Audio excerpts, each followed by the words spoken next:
के साथ साथ परशुराम जी का ये जो सत्संग चल रहा है, कहीं हम सबके मन को भी जरूर छू रहा है, ऐसा मेरा अनुभव भी है। और ऐसी मेरी सबके लिए प्रार्थना भी है कि जब तक मन के अंदर ना ज्ञान समाए, आंतरिक बदलाव ना आए, तो पूरा लाभ नहीं उठा पाते फिर। इसीलिए ऐसा ही कुछ सवाल परशुराम जी अब कर रहे हैं दत्तात्रेय जी से। उन्होंने कहा, आप मुझे एक और सिंपल वे में, हम चाहते हैं ना कि किसी भी तरह सिंपल वे में हम सक्सेस पा जाएं, क्योंकि ये बहुत सूक्ष्म ज्ञान है। तो गुरु ही है जो इसको हमारे लिए सिंपल से मतलब क्या है, जो सहज भाव से हमारे जीवन में उतर सके। तो परशुराम जी ने कहा कि ऐसा कुछ मुझे सहज और सुगम बता दो, युक्ति बता दो कि मेरा जीवन भी बदल जाए। सबसे आसान तरीका क्या है साधक के लिए? तब परशुराम, और मुझे ये भी बता दो कि ज्ञानी लोग कैसे होते हैं, मैं उन्हें तुरंत पहचान जाऊं। अब ये बड़ी इंटरेस्टिंग बात है कि परशुराम जी चाहते हैं कि वो ज्ञानियों को पहचाने, और उसके जवाब में क्या दत्तात्रेय जी सुनाएंगे, हम आगे देखते हैं। तो दत्तात्रेय जी ने कहा, सबसे सरल उपाय तो यही है कि जो प्रभु के प्रति समर्पित हो जाता है व्यक्ति, उस आत्म तत्व, उस ईश्वर तत्व के प्रति जब आत्मा समर्पित हो जाती है, भक्ति जाग जाती है और मन उसमें लीन हो जाता है, उस तत्व में, तो सफलता तय है। तो सबसे सरल भी है ये उपाय, और सबसे अधिक इसमें सफलता, ना सफल होने का कोई इसमें संभावना ही नहीं रह जाती। इसका कारण बताते हैं दत्तात्रेय जी। दत्तात्रेय जी ने कहा, क्योंकि ज्ञान जो है वो है क्या? प्रकाश है। और दुनियादारी से भरे हुए जीवन जीते हुए जन्मों से जो वासनाओं के, अज्ञान के एक आवरण डाले हुए हैं, वो प्रभु की याद में मिट जाते हैं। जब वो मिट जाते हैं तो फिर प्रकाश ही रह जाता है। और जो दुनियादारी में फंसे हुए लोग हैं, उनके लिए बहुत सारे साधन करके भी यदि भक्ति नहीं है, आत्मसमर्पण नहीं है, सरेंडर अभी नहीं आया जीवन में, तो वो पूरे नहीं पड़ते, कितने भी साधन कर लो। लेकिन ये एक साधन कोई कर ले कि मैंने अपना जीवन अब प्रभु को समर्पित कर दिया, मैं बस इस जीवन में अब प्रभु से ही प्रेम करूंगा, उस आत्म तत्व से ही मैं जुड़ना चाहता हूँ, तो उसे और किसी साधन के बिना सब कुछ मिल जाता है। तो गुरुजी भी कहते हैं ना, एक साधे सब सधे। तो वो एक साधना ही जो है एक की, वही पूरी पड़ती है। उसके किए बिना तो सब कुछ अधूरा ही रह जाएगा, पूर्णता नहीं प्राप्त होती।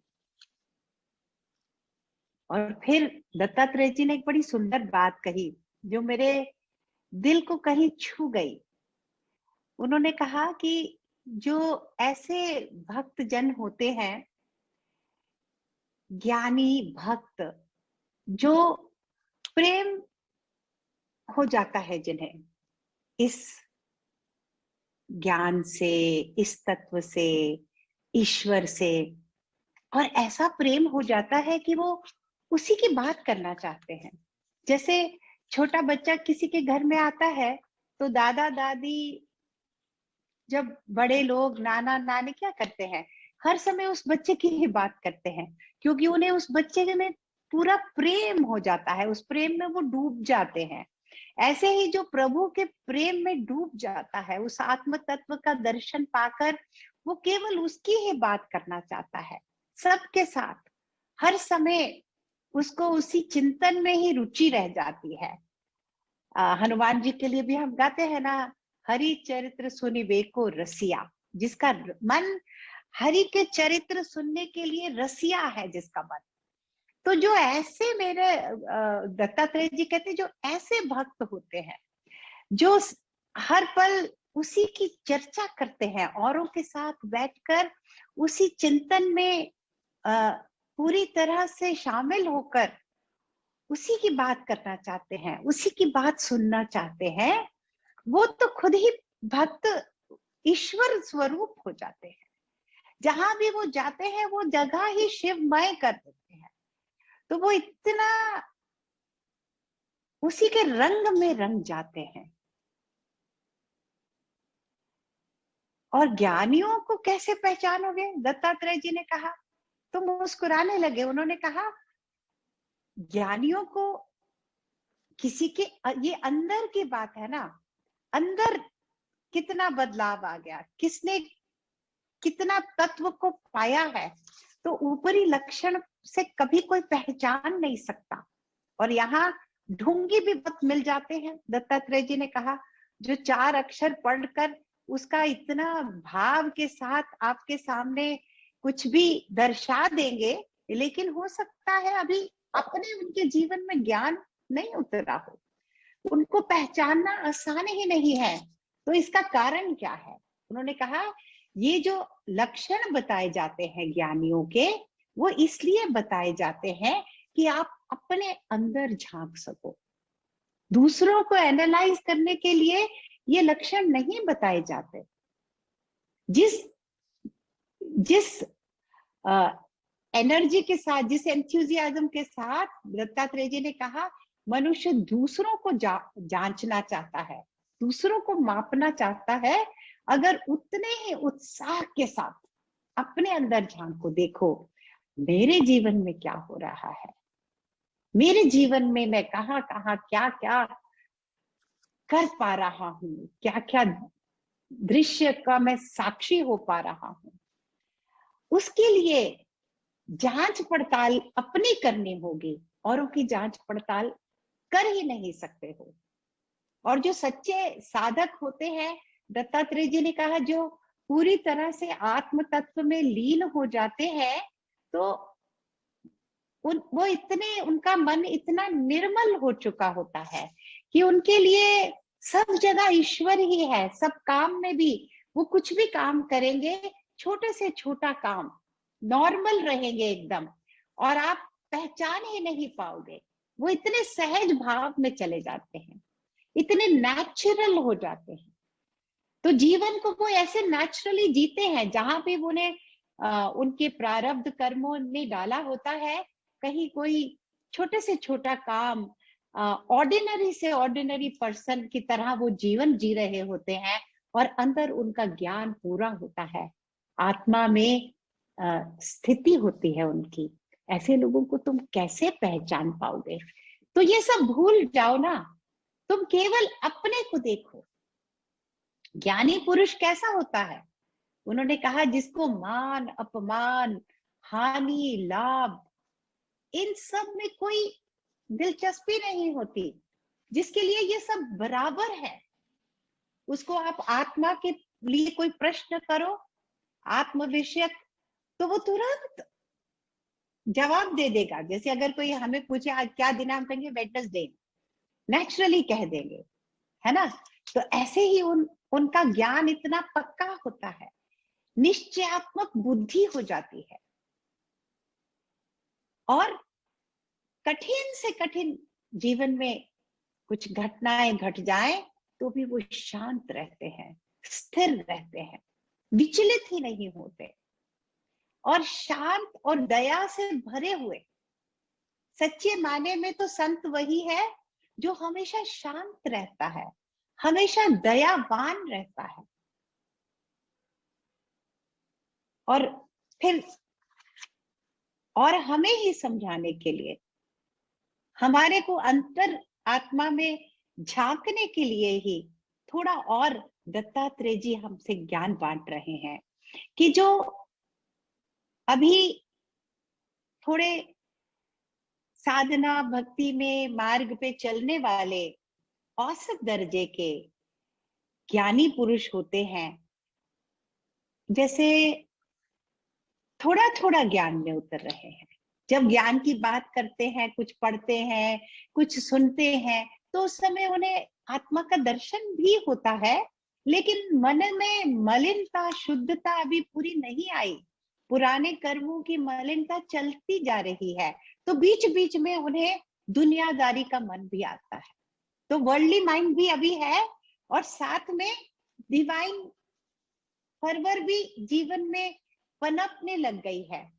तो उन्हें कभी कभी तो वर्ल्डली एक्सपीरियंसेस आते हैं, लेकिन क्योंकि उनका मन अब आत्मा की ओर बढ़ चुका है, कहीं कहीं आत्मा की झलक भी पाते हैं, तो उसके कारण भी ऐसे ज्ञानी भी, औसत दर्जे के ज्ञानी भी, उन्हें बंधन नहीं होता। फिर कभी कभी हाईज एंड लोज आ जाते हैं।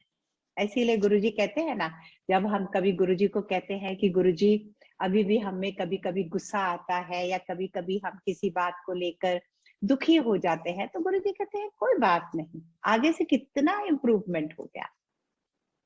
मतलब अब बंधन ढीले पड़ते जा रहे हैं, उस तरह नहीं बांधते जैसे पहले हमें बांधते थे, बोझा कम तो हो रहा है। और फिर मध्यम श्रेणी के ज्ञानी जो लोग होते हैं, वो ऐसे जीवन जीते हैं जैसे नशे में हो। उन्हें जीवन जीते हुए जीवन के अनुभव, जीवन की परिस्थितियां, उनका आभास नहीं होता। नशे से में उनका जीवन जीते होता है, उन्मुनी अवस्था उनकी रहती है। तो वो केवल अपने मस्ती में हो जाते हैं, वर्ल्डली लाइफ में पार्टिसिपेट नहीं ज्यादा कर पाते हैं। तो वो मध्यम श्रेणी के ज्ञानी लोग होते हैं। और इससे भी बड़ी उच्च अवस्था किस ज्ञानी की है, बहुत सुंदर एग्जाम्पल दिया। इस एग्जाम्पल को हम कभी भी याद करेंगे तो ये एग्जाम्पल हमें हेल्प करेगा। जैसे कोई रथी होता है, रथ के ऊपर जब सवार हो जाता है सारथी बनकर, तो शरीर को, अपने लाइफ को वो ऐसे ही देख रहा है जैसे ये मेरा रथ ही है, जिसने मुझे यहां से वहां लेके जाना है, इसका यही पर्पस है। मैं सारथी हूं, मैं रथ नहीं हूं। मैं आत्मा हूं, मैं मेरा जीवन नहीं हूं। ये जीवन में जो भी हो रहा है, मैं बस इसका नियंत्रित आगे इसको बढ़ा रहा हूं, नियंत्रित तरीके से मैं आगे इसको चला सक रहा हूं, क्योंकि उसके अंदर वो गुण आ गए हैं। वो कुछ भी करता है उससे लिप्त नहीं होता। घोर से घोर कर्मों में भी आप उन्हें डाल दोगे तो वो सारी जिम्मेवारी उठाने को तैयार है। हमें लगेगा देखकर कि इतने घोर कर्मों में, जैसे भगवान कृष्ण ने अर्जुन को कहा तू घोर कर्मों में, घोर युद्ध में घुस जा, महाभारत का युद्ध कर, अपने ही प्रियजनों पे वार कर, ये युद्ध तेरा धर्म है इस समय। तो ज्ञानी बनकर कर, योगी बनकर कर। तो उत्तम ज्ञान की पराकाष्ठा, उत्तम ज्ञान का हमारे जीवन में एक सेट किया गया है आइडल, कि यहाँ रहो तो जो भी परिस्थिति प्रारब्ध कर्मों के कारण आज हमारी है, उसको स्वीकार करो, उससे भागने की आवश्यकता नहीं। कहते हैं ना हम लोग, गुरुजी यही सिखाते हैं, present moment is inevitable. Accept the people, accept the situations as they are. अपना पूरा करना है, अपना 100% देना है। ये नहीं कि ये करने से हमारा कहीं ज्ञान खो जाएगा। ये भी सवाल आगे चलकर परशुराम जी करते हैं कि अगर कोई इतना ज्ञानी पुरुष है और वो इतने कर्मों में डूब जाएगा तो फिर वो दोबारा अज्ञानी नहीं हो जाएगा क्या? उसको वो छू नहीं पाएंगे? कर्मों का बोझा दोबारा नहीं आ जाएगा? कर्मों के बंधन क्या दोबारा नहीं आ जाते?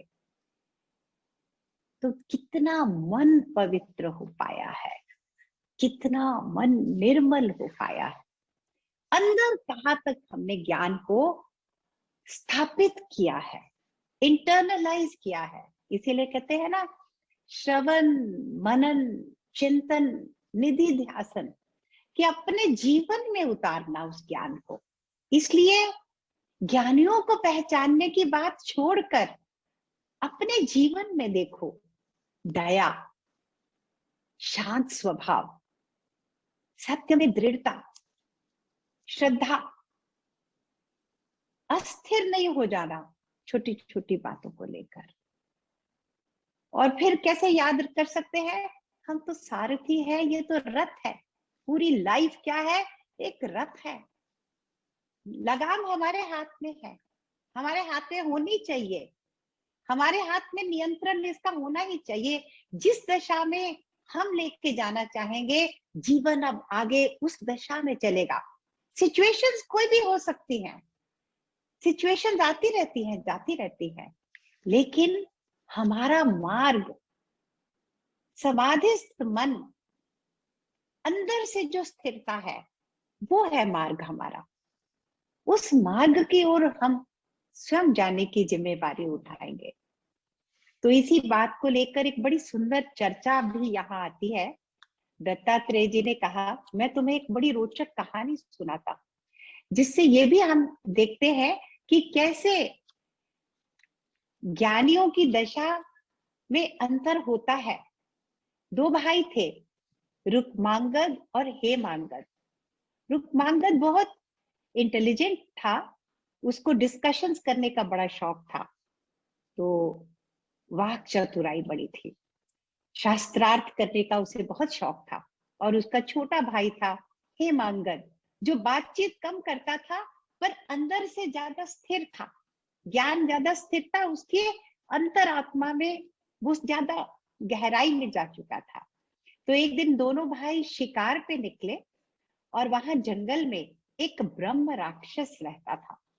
बड़ी इंटरेस्टिंग कहानी है कि ये जो ब्रह्म राक्षस था, ये लोगों को पकड़ता था और उनके साथ शास्त्रार्थ करता था, और जो शास्त्रार्थ में हार जाता था उसको खा जाता था। तो रुक्मांगद को क्योंकि बहुत शौक था शास्त्रार्थ करने का, तो उसने अपने भाई को कहा, चलो हम जाते हैं, इस ब्रह्म राक्षस से मिलते हैं, उससे शास्त्रार्थ करेंगे। तो रुक्मांगद ने उसके साथ शास्त्रार्थ किया, तो रुक्मांगद हार गया।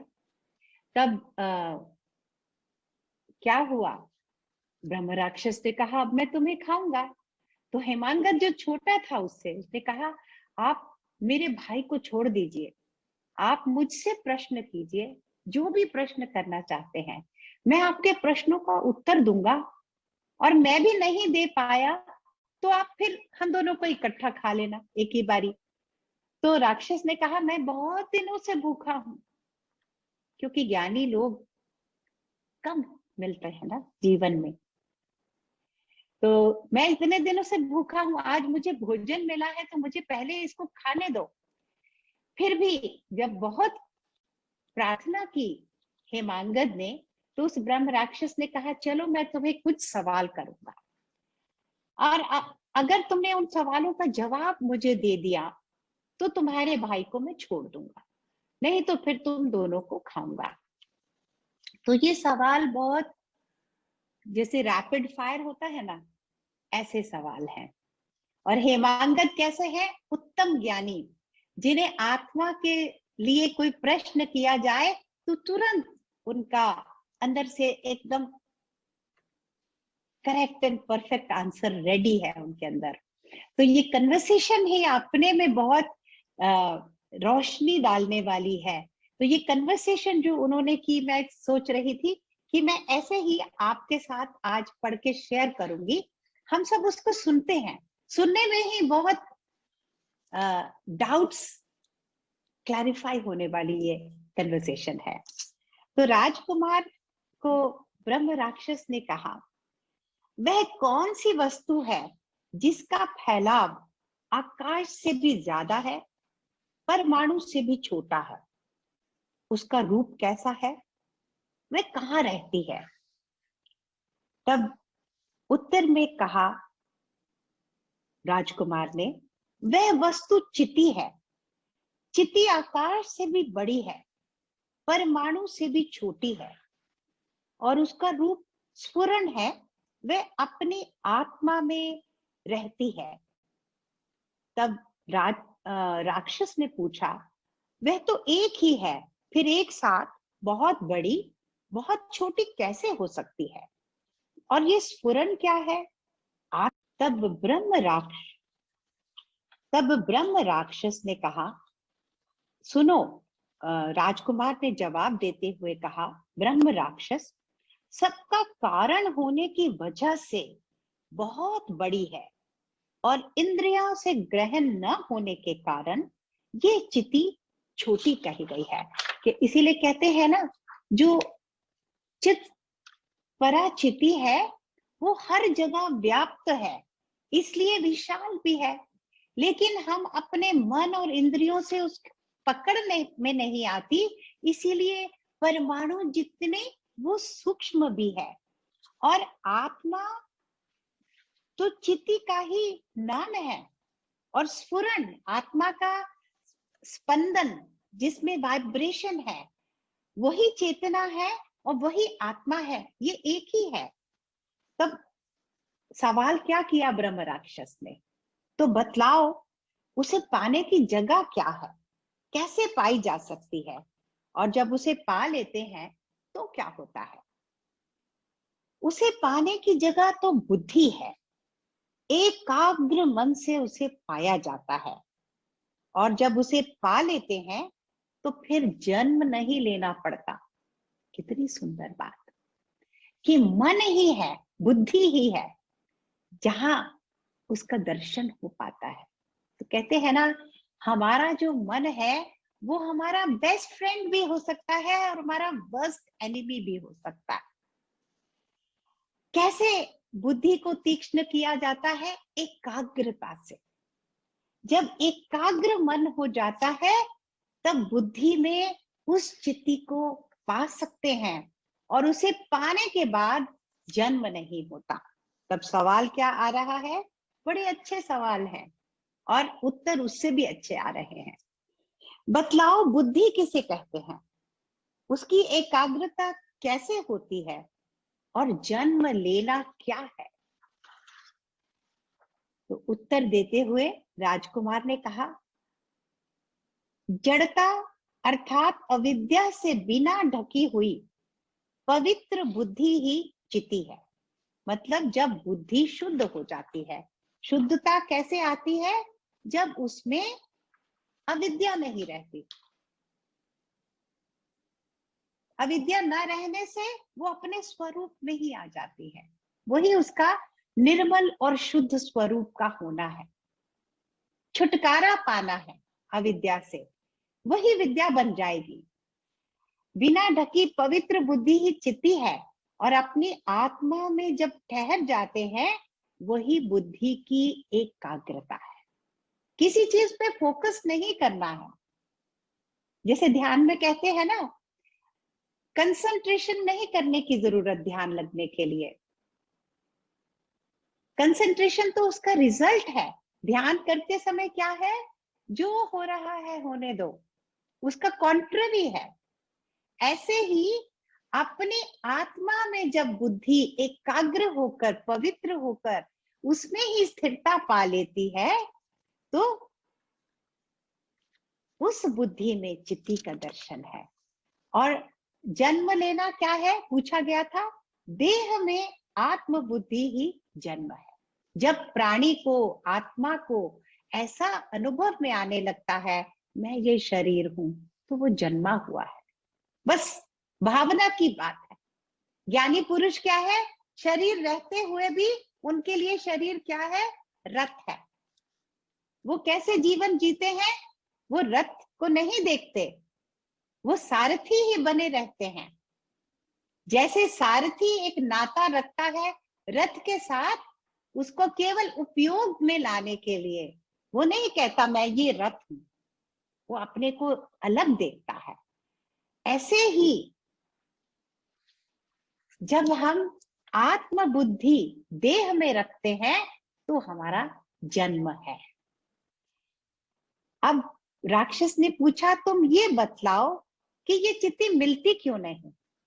ये भी हमारा सवाल ही तो है कि क्यों नहीं मिलती, जब सब जगह है, मेरे में है, मेरे अंदर है, बाहर है, सब जगह है, तुम में है, हम कहते हैं सब में नारायण नारायण, लेकिन मिलता क्यों नहीं,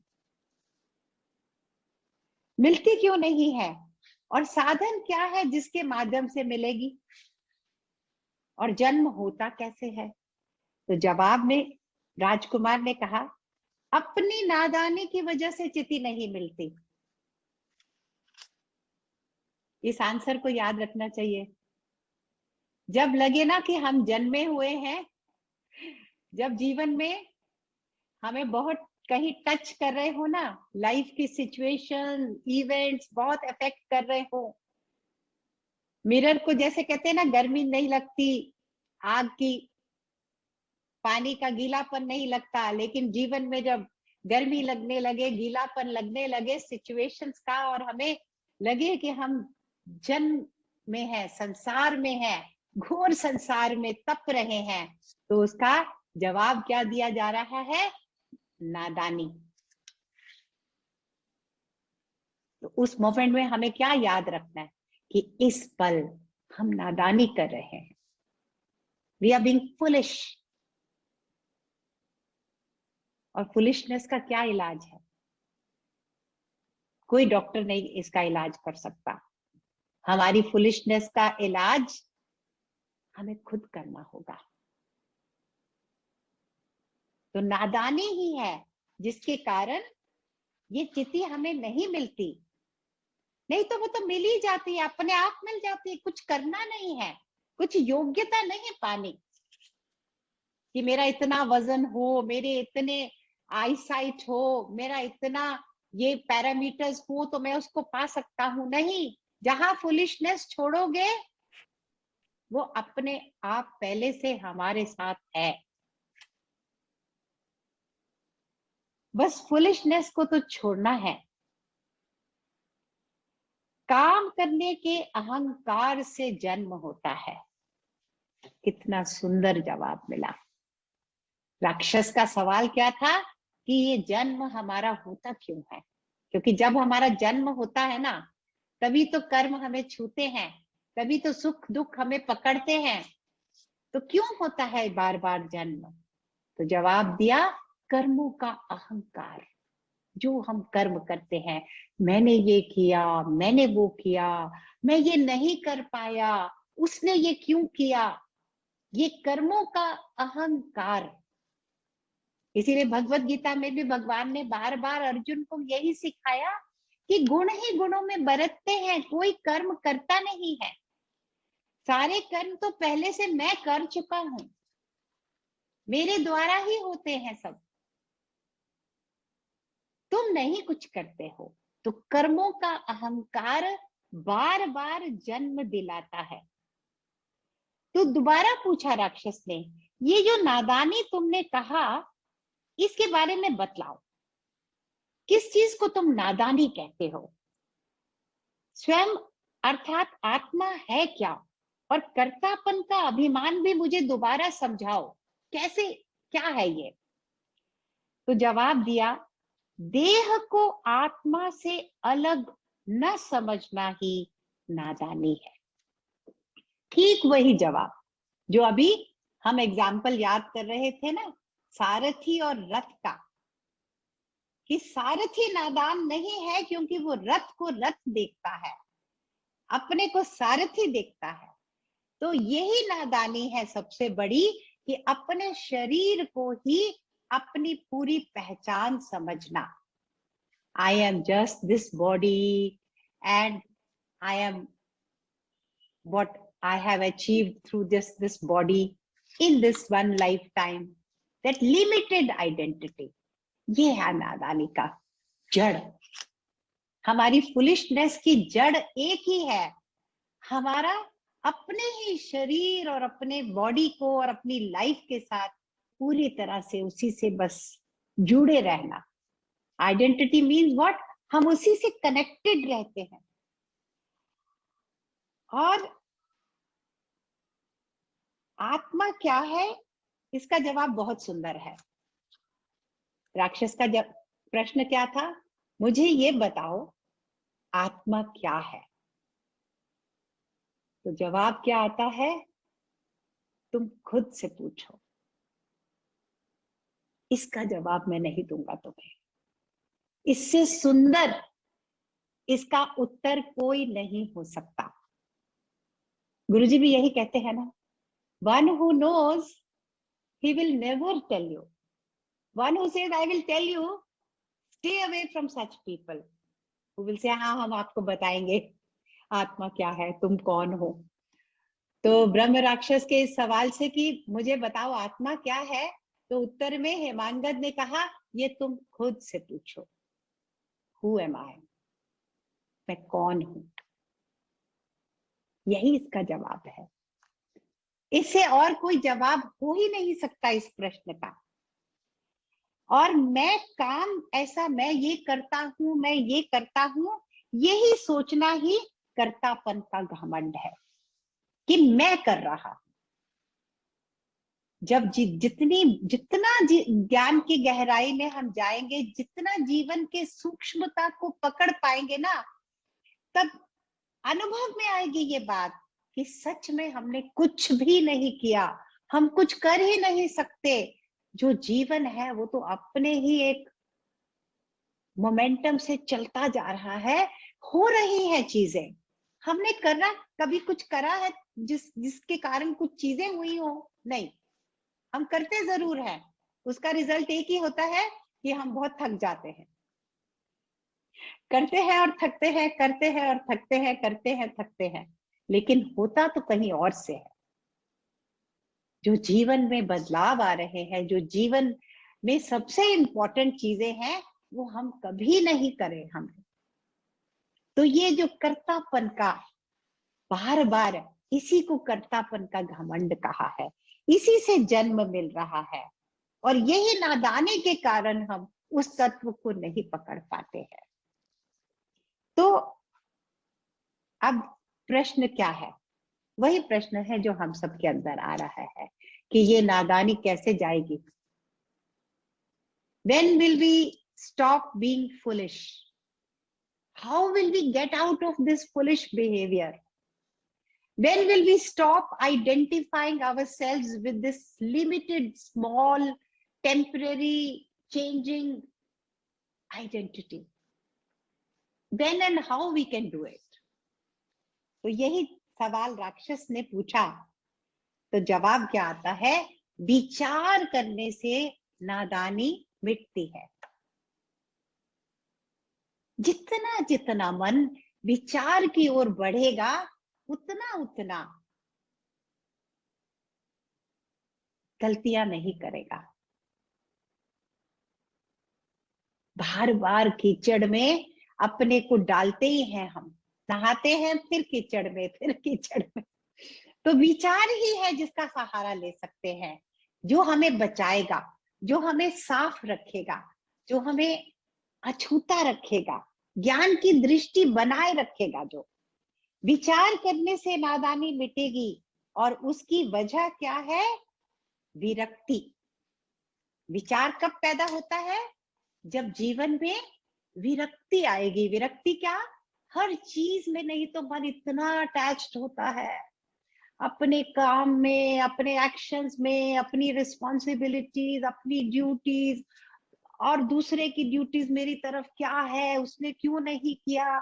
ये सब, इस सब को एक ही बार, गुरुजी कहते हैं ना, एक ही बारी डस्टबिन में बैठ बैठ के नहीं तो छांटते हैं, ये कहा, ये क्या, ये क्या। एक ही बारी धागा बांधो, उसको सबको फेंक दो। It is nothing but we don't need all this. विरक्ति। और विरक्ति कैसे आती है जीवन में, ये बहुत जरूरी है। हम बार बार ये वर्ड यूज करते हैं, वैराग्य, विरक्ति, लेकिन आएगी कैसे ये हमारे जीवन में? तब जीवन में पनपेगी जब हम जीवन के जितने विषय हैं उनके प्रति दोष दृष्टि बनाएंगे। वो उत्तम नहीं है, वो हमें पाने की जरूरत नहीं है। अपने लाइफ को बार बार एग्जामिन करना चाहिए, क्या मेरे जीवन के अब गोल्स हैं? What do I want out of this life? If we still want just the world from the world, what are we going to achieve? तो दोष दृष्टि कि ये मेरे को बॉन्डेज में डालती है, ये चीजें मुझे कभी हेल्प नहीं करती।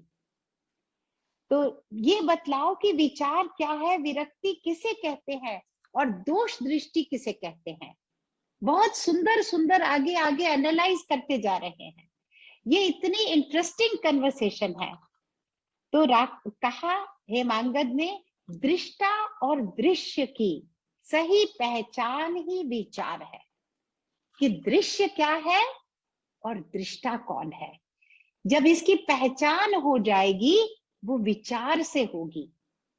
और दृश्य जो भी है उसमें जब राग नहीं, अटैचमेंट नहीं है, वो विरक्ति है।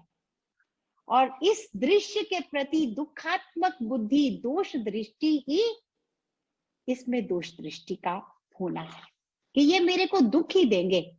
दुखात्मक इसके बारे में बोध होना। ये दुखों का घर है संसार, परिवार। सुनने में इतना अच्छा नहीं लगेगा, लेकिन सच बात यही है। अटैचमेंट्स जहां भी है, जो भी अटैचमेंट में रखेगा वो सुख नहीं देने वाली चीज। इसीलिए विरक्ति, विचार, विषयों के प्रति दोष दृष्टि। तब राक्षस ने कहा ये होगा कैसे? तुमने जिन साधनों को बताया है वो कैसे मिलेंगे और उनका मूल कारण क्या है? तब अति ही सुंदर उत्तर आ रहा है, गेस करो। हेमांगद ने कहा ये सब भगवान की कृपा से होगा। हमें लगता है ना हमें करने से कुछ मिल जाएगा, तो यहाँ कर्तापन, तो उससे बहुत दूर रहना है, विरक्त रहना है। कर्तापन में आएंगे फिर तो यहाँ भी फंस जाएंगे। नहीं तो कोई साधन ऐसा भी बताया जा सकता था कि सुबह से शाम तक इतने बार माला करो, ये करो, वो करो, ये व्रत करो। नहीं, भगवान की कृपा होगी तो ये साधन अपने आप जीवन में जुट जाएंगे। तो करना क्या है? भगवान की कृपा की प्रार्थना करो, भगवान के प्रति समर्पित हो जाओ, सरेंडर। भगवान की कृपा होगी तो मिलेगा। और भगवान की कृपा कैसे होती है? उनकी भक्ति से होती है। जो जितनी भक्ति करता है, प्रभु ने बहुत बार कह दिया है, मेरे भक्त मुझे बहुत प्रिय है। मैं अपने भक्तों के योग क्षेम की रक्षा करता हूं ना। तुम थोड़ा सा मेरे और बढ़ते हो, मैं भाग के तो तुम्हारे को आके पकड़ता हूँ, तुम्हारे सारे काम करता हूँ। भक्त प्रभु को प्रिय है, तो भक्ति से भगवान की कृपा क्यों नहीं मिलेगी? भगवान ही मिल जाते हैं ना। स्वयं भगवान हमारे ही हो जाते हैं, हमारे हाथों में खेलते हैं भगवान।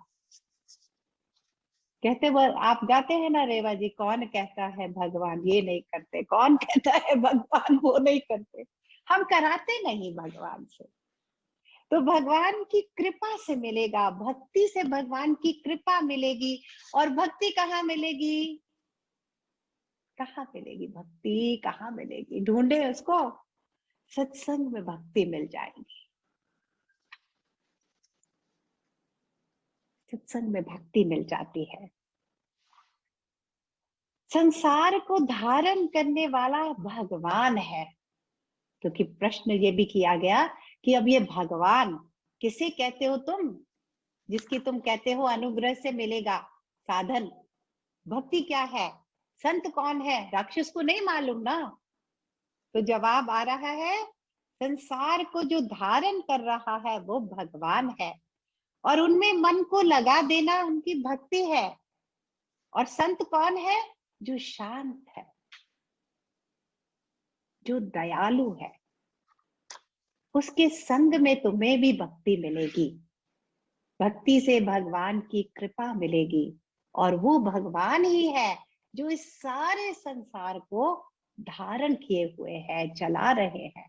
हमने नहीं धारण किया हुआ, हम कुछ है ही नहीं, तो प्रभु ने धारण किया है। और संतों का संग मिल जाए जो शांत है, दयालु है।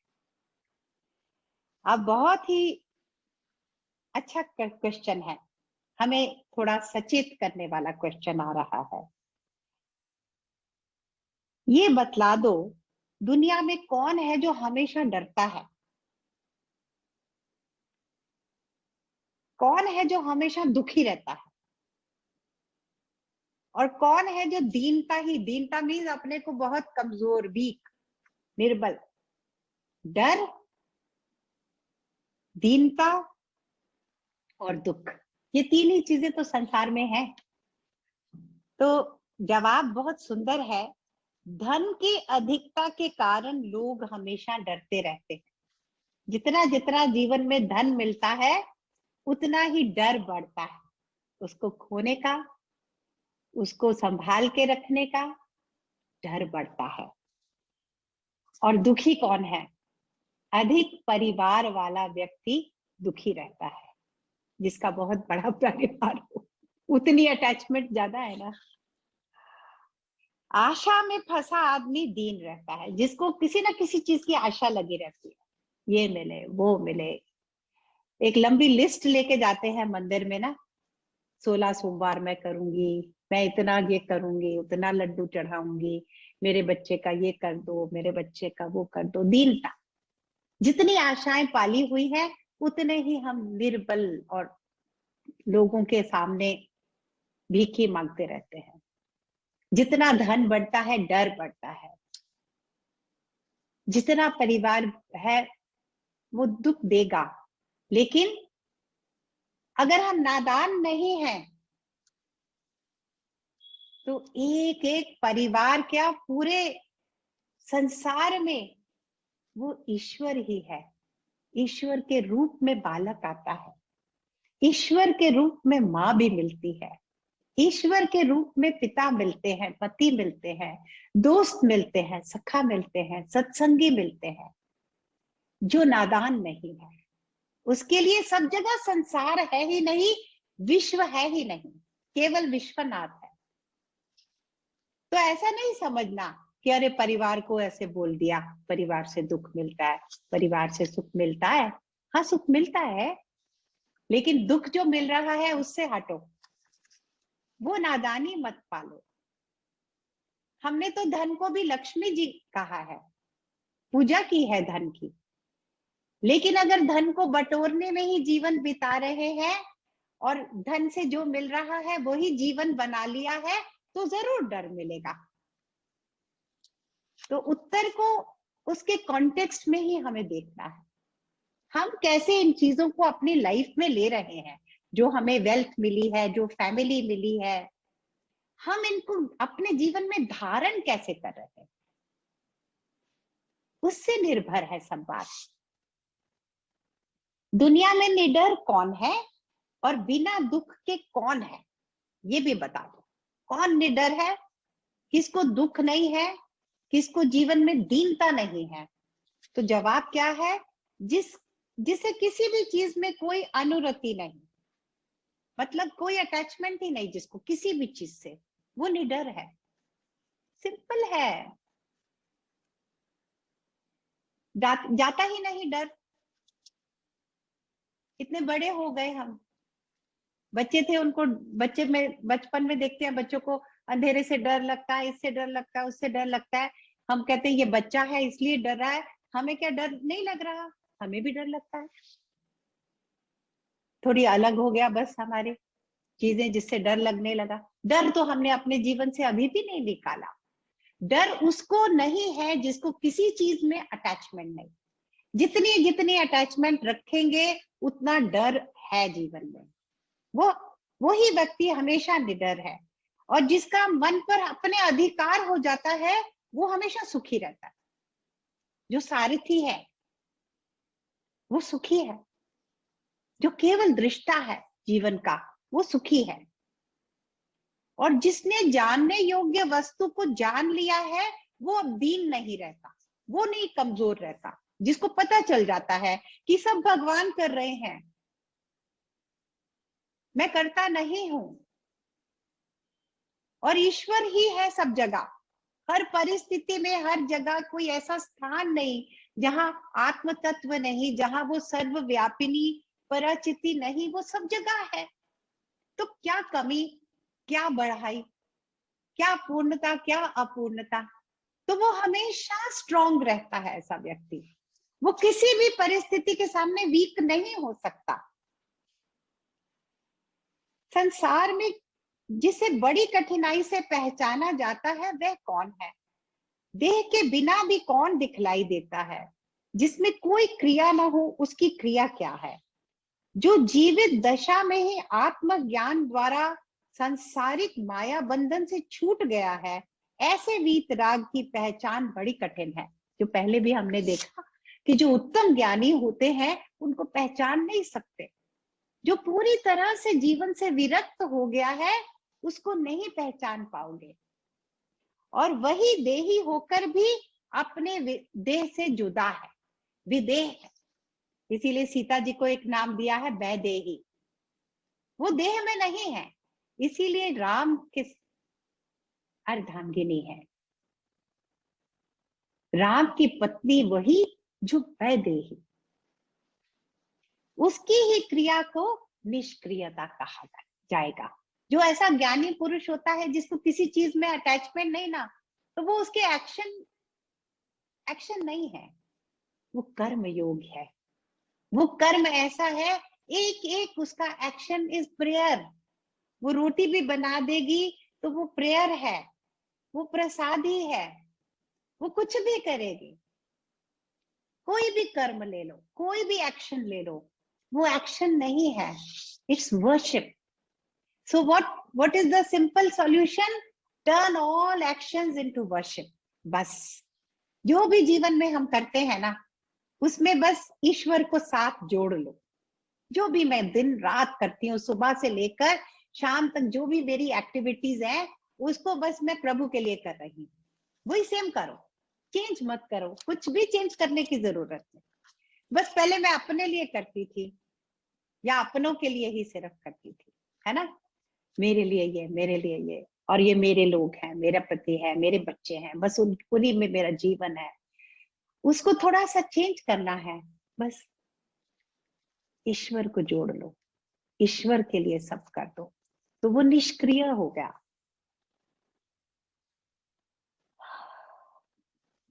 दृष्टा चेतन है, दृश्य नहीं है, और व्यवहार असंभव है। तो सारे इस तरह सवालों का जवाब मिल गया। और हेमांगद ने इस प्रश्नों के सारे उत्तर देकर अपने भाई को इस ब्रह्म राक्षस से बचा लिया। तो जीवन में बड़ी से बड़ी विपत्ति आ जाए, ज्ञान हमें मार्ग दिखा देता है। जहां ज्ञान है वहां मृत्यु नहीं है, वहां कुछ भी हानि है ही नहीं। आज बहुत टाइम ले लिया, पर ये I wanted to complete this dialogue. We'll do the last session will be now next week, and then we would have covered 22 chapters of Tripura Rahasya with the grace, with divine grace only. this is happening with all the support that all of you have given to listen to this beautiful knowledge. So with deep gratitude, we move to the next week.